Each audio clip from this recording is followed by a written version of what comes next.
Number two is God must deal with certain things before sending promise. Okay, and this is seen in Judges. So it could be covenants in your family.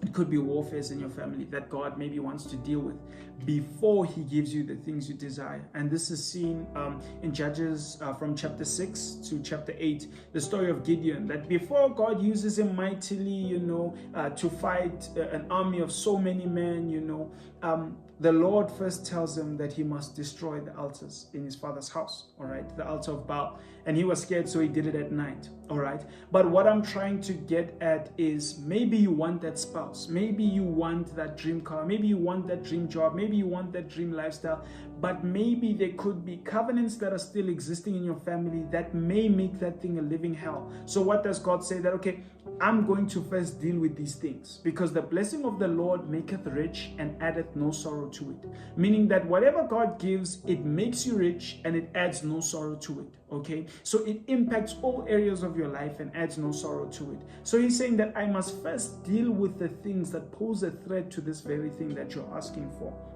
Okay, so that I can then be able, so that may be tearing down of altars, all right, that may be relocating you or moving you, that may be certain wounds that are there in your heart that could destroy certain things. Let's say, for example, maybe you have issues with anger, and God's like, hey, I want to open this new door for you, maybe in terms of employment, or I want to place new friends around you, or whatever it is, but this could send them running, this could send them packing. So he first wants to change and deal with those things, so that when he gives you what you desire of him, you walk in that thing, because whatever God establishes, it's built to last forever. No one can take from it, no one can add to it. That's scripture. So it's important that you understand that when God is building, he is patient because he sees things that you don't.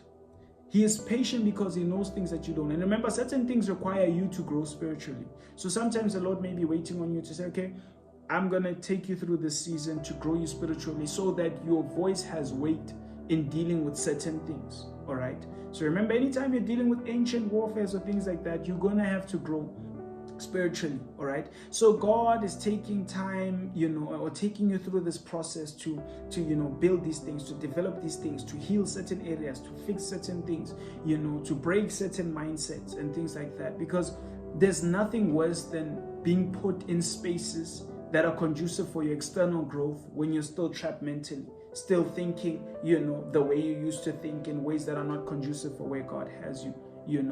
It affects where you are.